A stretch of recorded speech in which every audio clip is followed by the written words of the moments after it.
Halo pemirsa Kitab Mawas Diri. Dalam video kali ini, saya akan membawakan sebuah pembahasan yang berjudul Arya Penangsang di bagian ke-7 dalam episode Gugurnya Sang Kesatria Putihan. Dan semoga pembahasan ini dapat menjadi pengetahuan untuk kita semua. Tanpa berlama-lama lagi, langsung saja kita ke pembahasannya. Siang itu, di ruang dalam keraton Cipang Panolan, tengah berkumpul para pembesar khusus.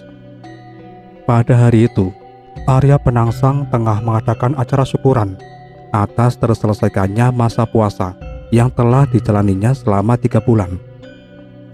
Dengan berpakaian kebesaran, Arya Penangsang nampak duduk dengan gagahnya di kursi indah. Bunyi gamelan mengalun mengiringi perjamuan tersebut. Di bawah lantai pualam yang putih bersih, para bangsawan nampak duduk bersila, berjajar dengan mengenakan pakaian kebesaran masing-masing. Posisi duduk mereka sejajar memanjang lurus. Ada 2 kelompok barisan, memanjang di sebelah kiri dan kanan. Di tengah-tengah kedua barisan ini, tertata rapi hidangan syukuran. Beberapa daging panggang, lauk pauk, nasi tumpeng, dan buah-buahan beraneka macam tersaji di sana. Menjelang acara mulai, gamelan mendadak berhenti. Pati Matahun yang duduk di sebelah Arya Penangsang nampak mengaturkan sembah sejenak ke arah junjungannya, lantas beranjak berdiri dari tempat duduk. Pati Matahun mewakili Arya Penangsang mengutarakan maksud diadakannya perjamuan di siang itu. Setelah Pati Matahun selesai mengutarakan maksud diadakannya acara syukuran tersebut, seorang ulama keraton segera melantunkan doa-doa. Selesai doa dibacakan, gamelan mengalun kembali. Beberapa abdi dalam segera masuk dan membagi-bagi segala sajian makanan yang sudah tersedia. Setiap bangsawan dilayani sebaik mungkin. Perjamuan baru saja berjalan, manakala mendadak seorang prajurit kawal khusus terkopo-kopo masuk ke ruangan memohon izin memberikan laporan penting. Seluruh yang hadir, tak terkecuali Arya Penangsang sendiri dan Pati Matahun, dibuat kaget oleh kehadiran seorang prajurit kawal khusus. Segera Arya Penangsang memberikan isyarat agar prajurit tersebut mendekat. Saat itu juga gamelan mendadak berhenti. Suasana menjadi tegang seketika. Ruangan menjadi sunyi dan hening. Seluruh bangsawan terdiam, mengawasi lekat-lekat sang prajurit yang tengah bergerak jalan duduk, sembari menduga-duga ada apakah gerangan yang terjadi. Arya Penangsang memberikan isyarat agar sang prajurit segera memberikan laporan yang dibawanya. Diperhatikan oleh berpuluh-puluh pasang mata dan didengar oleh berpuluh-puluh telinga dari semua yang hadir di tempat itu. Sang prajurit berkata, "Kasinggihan dawuh Kanjeng, saya hendak mohon izin membawa masuk seorang perumput istana. Kondisi dia sangat tidak baik. Dia membawa gulungan rontal yang katanya surat khusus buat Kanjeng." Wajah Arya Penangsang tegang. "Bawa dia masuk." Sang prajurit mengaturkan sembah, lantas berjalan duduk mundur. Tak lama dia sudah keluar dari ruangan. Berselang beberapa tegukan minum, dia datang kembali sembari diiringi seseorang yang lain. Seseorang yang wajahnya berlepotan darah segar. Dengan sangat kesulitan, dia berjalan duduk, mengikuti prajurit kawal khusus yang membawanya. Melihat kehadiran sosok yang dibawa menghadap oleh prajurit kawal khusus barusan, seluruh yang hadir gempar. Seseorang yang berlepotan darah, yang tak lain adalah sang perumput malang itu, terlihat menahan rasa sakitnya. Belum jelas bagian mana dari kepala sang perumput yang terluka karena darah segar yang terus merembes. Sedikit banyak menutupi tempat luka berasal. Namun, semakin diperhatikan, akan semakin jelas bahwa cuping telinga kiri sang perumput telah hilang. Seluruh yang hadir bisa menebak seketika bahwa darah itu keluar dari luka di bagian telinganya yang telah tanggal. Mata Arya Penangsang dan Patih Matahun memperhatikan kondisi sang perumput tanpa berkedip. Begitu sang perumput dan prajurit kawal khusus telah berada tepat di hadapan Arya Penangsang, segera Arya Penangsang berkata, "Ada apa? Ceritakan apa yang terjadi, dan surat dari mana yang kau bawa untukku?" Sembari mengerang, sang perumput mengaturkan sembah. Tangannya yang belepotan darah gemetar saat mengaturkan sembahnya. Sang perumput didengar oleh Arya Penangsang, Patih Matahun, dan seluruh bangsawan yang hadir, segera menceritakan apa yang menimpanya. Gemuruh suara yang hadir setelah mendengar laporan sang perumput. Arya Penangsang memerah wajahnya. Segera dia meminta gulungan rontal yang dibawa oleh sang perumput. Sang perumput mengulurkan gulungan rontal yang juga berlepotan darah. Arya Penangsang menyuruh Patih Matahun menerimanya dan segera membaca isinya. Patih Matahun menerima gulungan rontal dari tangan sang perumput. Sembari berdiri, dia buka gulungan itu dan dengan suara keras dibaca isinya. "Hai Penangsang, jika nyata lelaki sejati, mari bertanding denganku. Aku tunggu di pinggir sungai Tapal Batas. Jika tidak berani datang, jelaslah kamu seorang banci yang menyamar sebagai lelaki. Berangkatlah tanpa prajurit. Aku orang Selo, sudah gatal ingin memenggal kepalamu." Menggeram marah Arya Penangsang mendengar bunyi surat yang baru dibacakan. Tangannya menggebrak meja di sebelahnya yang dipenuhi dengan nasi tumpeng. Meja terguling dan nasi di atasnya terburai seketika, berserakan mengotori lantai pualam di sekelilingnya. Arya Penangsang dengan dada bergemuruh dan amarah yang sudah sampai di ubun-ubun, segera berkata keras kepada prajurit kawal yang tampak di situ, "Siapkan Kiai Gagarimang sekarang juga." Prajurit yang diperintah menyembah dan terkopoh-kopoh jalan mundur. Seluruh yang hadir kebingungan. Patih Matahun segera menyembah dan berkata, "Nak Mas Penangsang, mohon sabarkan hati sejenak. Biarkan saya memberikan perintah kepada Senopati Cipang agar menyiagakan seluruh pasukannya." Arya Penangsang tidak bergeming. Matanya menerawang merah, penuh amarah. Sejurus kemudian, prajurit yang diutus menyiapkan kuda nampak tiba kembali di ruangan. Dia tengah memulai untuk berjalan duduk dengan maksud menghadap. Namun Arya Penangsang sudah tidak sabar lagi. Dia segera keluar dari ruangan tanpa permisi. Patih Matahun kalut. Segera dia berkata, "Nama Senopati yang ditunjuk dan tengah duduk di antara para bangsawan menyembah. Segera siagakan seluruh prajurit Cipang Panolan sekarang juga." Yang diperintahkan menyembah sekali lagi dan mohon undur. "Dan kepada semua priayi yang hadir di sini," lanjut Patih Matahun, keras suaranya, "segera siagakan diri untuk bertempur dengan orang Selo." Seluruh yang hadir riuh memberikan sembah dan bubar saat itu juga. Arya Penangsang telah menaiki kuda kesayangannya. Beberapa kepala prajurit berusaha mencegahnya. Namun bukan Arya Penangsang jika tidak memenuhi tantangan seorang diri. Tanpa banyak bicara lagi, digebraknya Kiai Gagarimang. Kuda berwarna hitam mulus itu meringkih nyaring sejenak, lantas melesat keluar dari komplek istana Cipang Panolan. Seluruh kepala prajurit dan bangsawan Cipang geger melihat kenekatan Arya Penangsang. Seketika itu juga, gong beri, gong kecil yang biasa dibunyikan agar seluruh prajurit menyiagakan diri, segera terdengar dipukul bertalu-talu, susul menyusul dari satu sudut istana, disusul sudut yang lain. Riuh rendah suaranya memekakan telinga. Di sana-sini, teriakan-teriakan komando pun terdengar, berselang-seling, membuat sisi istana Cipang gempar. Di tempat lain, Kiai Gagarimang telah melesat menuju perbatasan.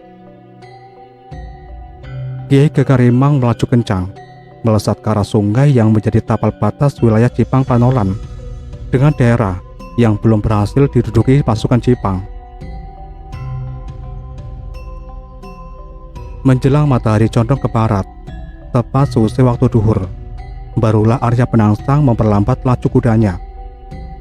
Wilayah yang dibentangi aliran sungai dangkal ini adalah tapal batas kekuasaan Jipang Panolan. Di seberang sana, terbentang wilayah luas yang sudah direncanakan hendak diduduki oleh Jipang. Kiai Gagarimang meringkik nyalang, manakala tali kekang kuda yang melilit lehernya ditarik kencang. Serta-merta, Kiai Gagarimang mengangkat kedua kaki depannya sejenak, lantas kembali menjejak tanah dan berjalan pelan memutar. Mata Arya Penangsang menyipit, mengamati keadaan sekeliling. Aliran sungai yang tak seberapa dalam nampak terus mengalir dengan tenangnya. Pepohonan lebat yang tumbuh di seberang sana tumbuh di area berbukit, tepat di pinggir aliran sungai, nampak lengang pula. Tak tampak sesuatu pun yang mencurigakan. Bergegas Arya Penangsang menarik tali kekang kuda, menuruni tanah berbukit, menuju ke bawah, menuju ke aliran sungai. Begitu sampai di bawah, tepat di pinggir sungai, ternyata situasi benar-benar senyap. Tidak ada siapapun di sana. Hanya bunyi burung-burung hutan yang sesekali memamerkan suara, ditambah suara sungai yang gemericik menyambut kehadiran Arya Penangsang. Arya Penangsang mendengus, dengan mata memandang ke seberang. Dia berteriak keras, "Keparat! Kalau nyata laki-laki, keluarlah, jangan bersembunyi." Suara Arya Penangsang menggema, memantul dari lereng ke lereng lain, mengoyak kesenyapan yang sedari tadi menyergap daerah itu. Tapi, begitu suara menghilang, keadaan kembali sepi, tak ada jawaban. Arya Penangsang kusar, merasa dipermainkan. Ditariknya tali kekang Kiai Gagarimang, nekat dia menyeberangi sungai. Menurut kepercayaan Jawa, jika dua orang lawan sedang bertempur dan di antara mereka terhalang sebuah sungai, bagi siapa saja yang berani menyeberangi pasti akan kalah perangnya. Dan tepat ketika kaki-kaki Kiai Gagarimang tengah tertatih-tatih menapaki dasar sungai yang cuma sebatas lutut dalamnya, mendadak terdengar bunyi riuh desingan. Mata Arya Penangsang awas. Dilihatnya beratus-ratus anak panah meluncur deras mengarah ke arahnya. Arya Penangsang melompat, namun sungguh luar biasa. Bukannya dia kebingungan menghindar, malahan dia buka dadanya lebar-lebar. Beberapa batang anak panah yang tepat mengarah ke tubuhnya terpental ke samping. Tidak bisa melukai kulitnya sama sekali dan langsung luruh masuk ke dalam aliran sungai. Bahkan beberapa ada yang juga patah jadi dua. Tak hanya itu, anak panah yang sempat menyasar ke tubuh Kiai Gagarimang mengalami hal yang serupa. Kiai Gagarimang hanya terlonjak-lonjak saja ketika beberapa anak panah meluncur mengenai tubuhnya. Tak ada luka sedikit pun di tubuh kuda hitam mulus itu.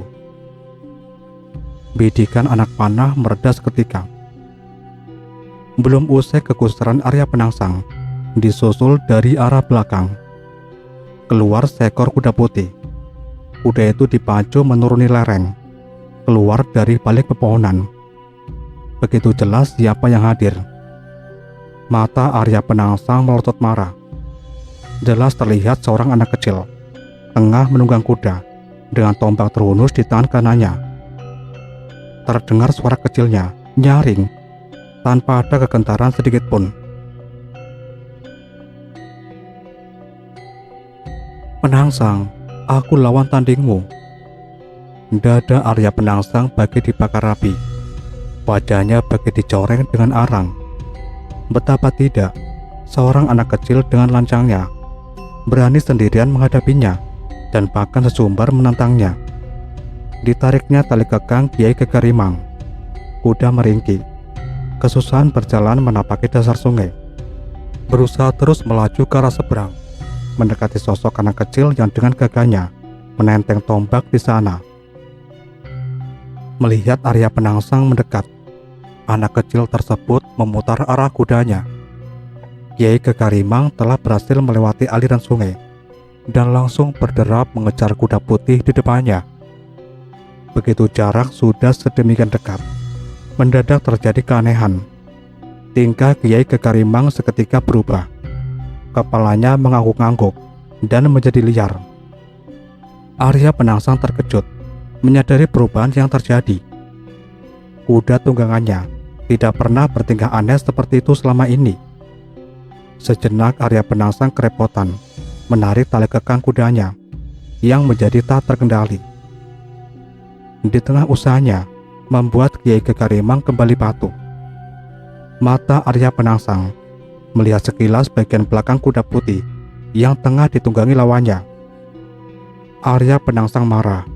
Dia menyadari sekarang mengapa Kiai Kekerimang bertingkah aneh. Rupanya ekor kuda putih di depannya sengaja diikat ke atas sehingga kemaluannya terlihat jelas. Dan Arya Penangsang semakin menyadari kuda yang ditunggangi lawannya adalah kuda betina. Arya Penangsang mengumpat-ngumpat. Kiai Kekerimang selama ini memang sengaja tidak diperkenalkan dengan kuda betina. Kiai Kekerimang adalah kuda tempur. Jika mengenal kuda betina dan sempat bersenggama, maka kemampuan tempurnya akan menurun.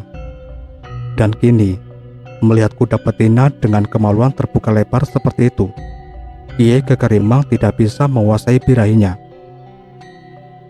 Di tengah kesibukan Arya Penangsang mengendalikan keliaran Kiai Kekerimang, mendadak anak kecil yang menunggang kuda di depannya memutar haluan kudanya.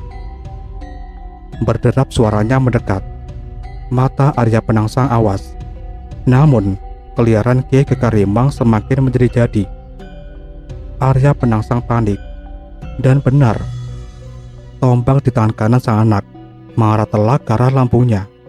Dan Arya Penangsang yang kerepotan di atas punggung kuda yang tengah melonjak-lonjak tidak mampu menghindari tikaman tersebut.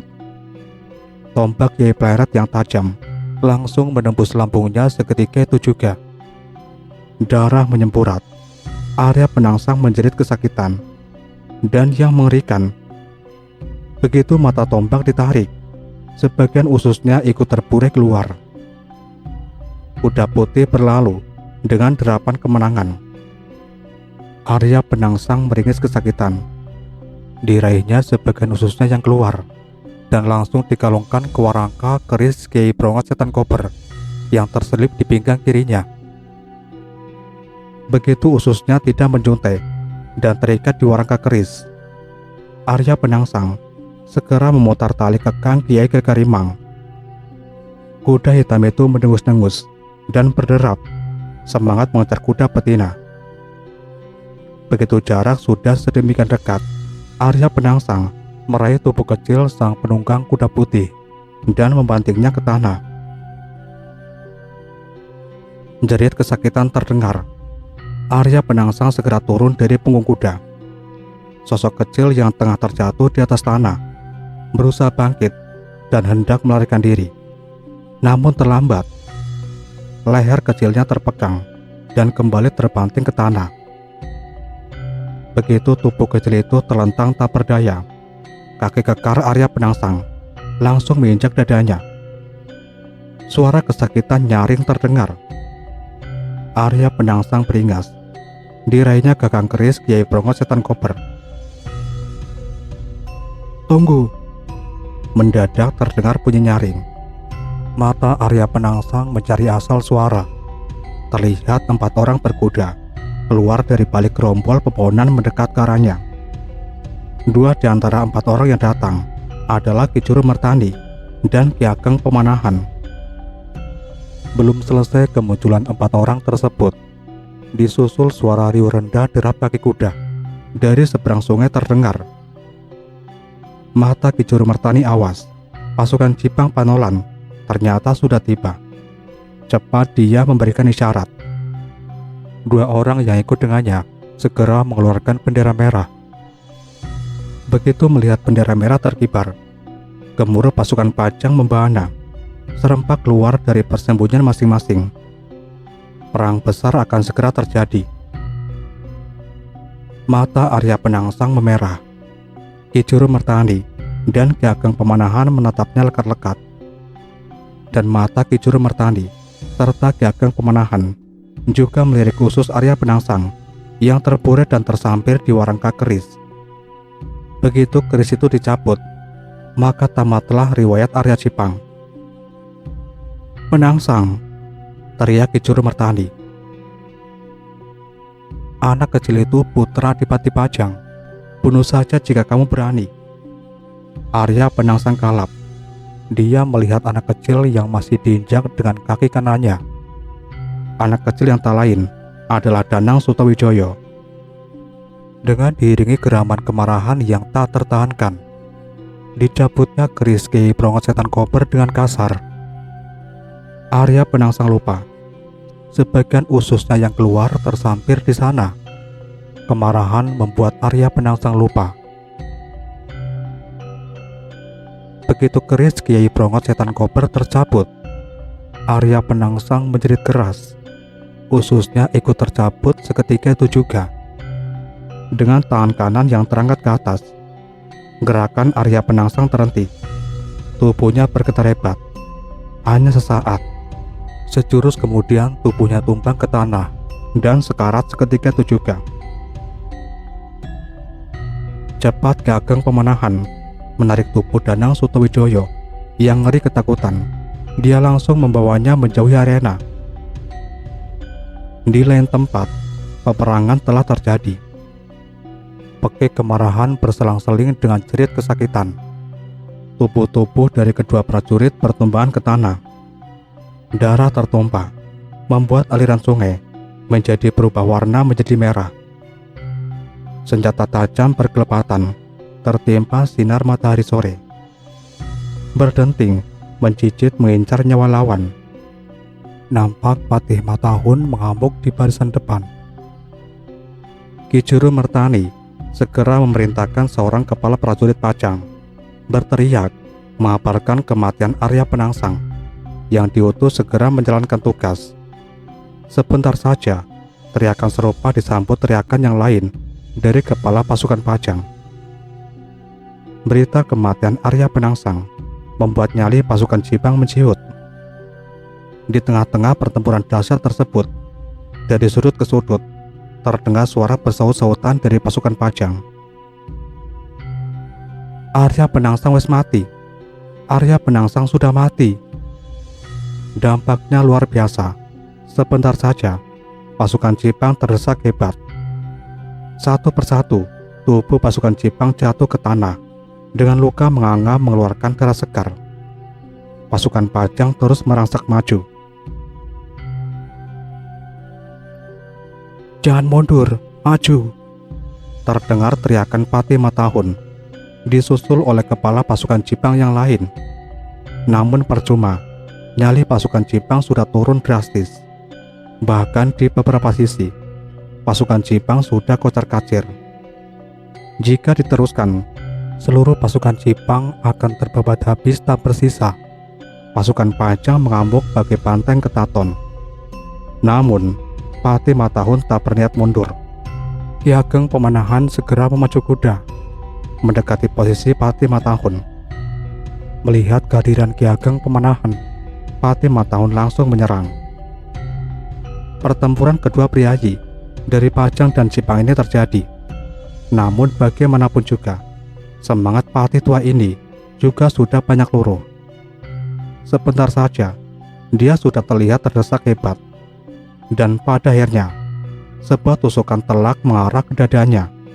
Patih Matahun meringis kesakitan dan tumbang ke tanah. Melihat Patih Matahun pun telah tewas, beberapa kepala pasukan Cipang panik. Pasukan Pajang terus membabat habis lawannya tanpa ampun lagi. Mayat-mayat bergelimpangan semakin banyak. aliran sungai telah berwarna merah dan berbau anyir. Dan menjelang malam tiba, pasukan Jipang kocar-kacir. Pasukan Pajang terus bergerak menuju ibu kota. Penduduk ibu kota Pajang panik. Pasukan Pajang merangsak masuk ke istana Jipang.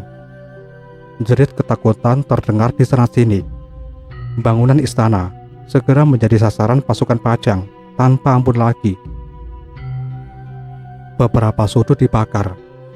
Perlawanan dari sisa-sisa pasukan Jipang tidak berarti sama sekali. Sebentar saja, menjelang dini hari, istana Jipang Panolan telah dikuasai pasukan Pajang. Gamelan ditabuh, menandakan kemenangan pasukan Pajang. Keesokan harinya, kabar kemenangan itu diteruskan ke Pajang. Beberapa prajurit diutus memberikan laporan kepada Adipati Adiwijaya. Seluruh bangsawan Pajang menyambut kemenangan itu dengan sukacita. Tak menunda waktu lama, diutuslah beberapa prajurit ke Jepara untuk mengabarkan hal serupa kepada Ratu Kalinyamat. Ratu Kalinyamat bergembira dan bersedia menyudahi tapa telanjangnya, dan lantas ikut rombongan pasukan Pajang menuju ibu kota Pajang. Kemenangan orang Selo tersiar kemana-mana. Tewasnya Arya Penangsang membuat gempar seluruh bangsawan Jawa, tak terkecuali Sunan Kudus. Kini, tidak ada lagi penguasa tanah Jawa yang kuat selain Adipati Adiwijaya di Pajang. Beberapa minggu kemudian, upacara besar dilaksanakan, disaksikan oleh pembesar Demak Bintoro. Ratu Kalinyamat menyerahkan takhta Demak Bintoro kepada adik iparnya, Adipati Adiwijaya. Keputusan ini banyak disokong oleh berbagai pihak. Namun sesuai janji semula, Pajang harus berbentuk kesultanan, bukan kerajaan. Oleh karenanya, Adipati Adiwijaya lantas dikukuhkan menjadi seorang sultan dengan gelar Kanjeng Sultan Adiwijaya. Kejadian ini bertepatan dengan tahun 1546 Masehi. Putra Ki Ageng Pengging kini telah resmi memegang tampuk pemerintahan Jawa. Ramalan Sunan Kalijogo terbukti sudah. Kini Dimas Karebet atau Jakatingkir telah menjadi seorang raja penguasa tanah Jawa. Itulah akhir cerita dari pembahasan yang berjudul Arya Penangsang. Dan nantikan pembahasan-pembahasan berikutnya tetap di channel Kitab Mawas Diri.